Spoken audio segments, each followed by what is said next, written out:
Gerade beim Winter-Survival ist es wichtig, dass man lernt, die Gaben der Natur zu schätzen und dementsprechend sie zu pflücken.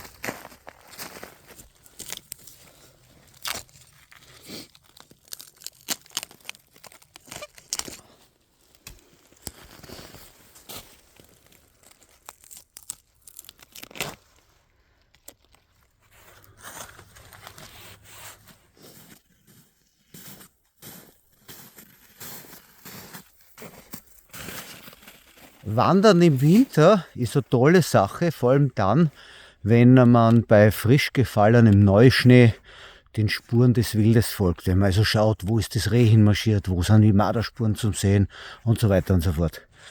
Wenn man ohne Ski unterwegs ist, ist es natürlich anstrengend, bei dem wenigen Schnee halb so arg, aber trotzdem suche ich mir jetzt einen tollen Platz, wo ich ein klasses Lager aufschlage, weil ich glaube, jetzt ist es Zeit, dass ich mir mal eine richtig gute Jause gönne.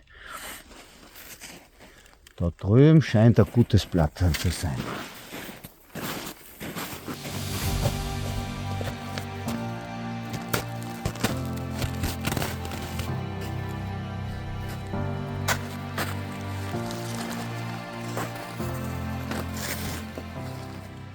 Wichtig, wenn man so einen kleinen Lagerstopp macht, dass man auf nichts von der Ausrüstung in den Schnee legt. Deswegen legen wir da zuerst gleich mal die Regenplane auf. Und dann tun wir es auf, dann haben wir das schon dementsprechend geschützt.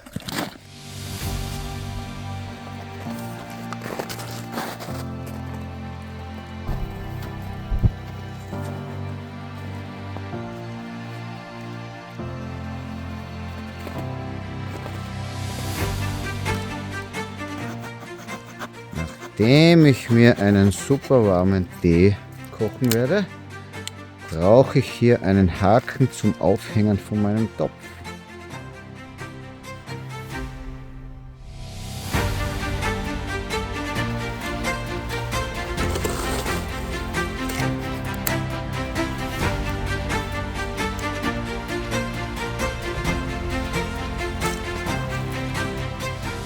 Birkenrinde hat den Vorteil, dass auch wenn sie feucht ist, dass sie immer brennt durch die ätherischen Öle, die in der Birkenrinde drinnen sind.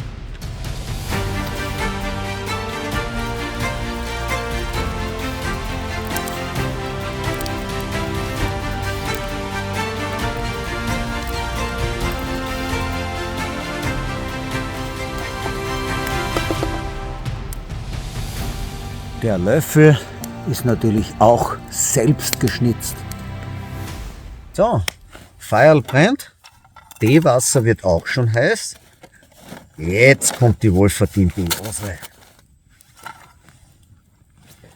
Das heißt, da werden wir zuerst einmal den Tee gleich rein tun.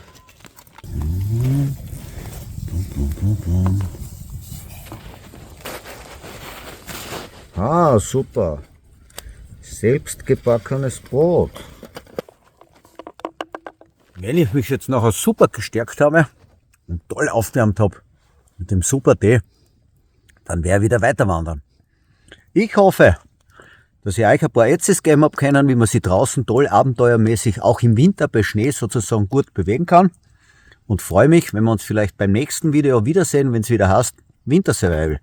Ciao!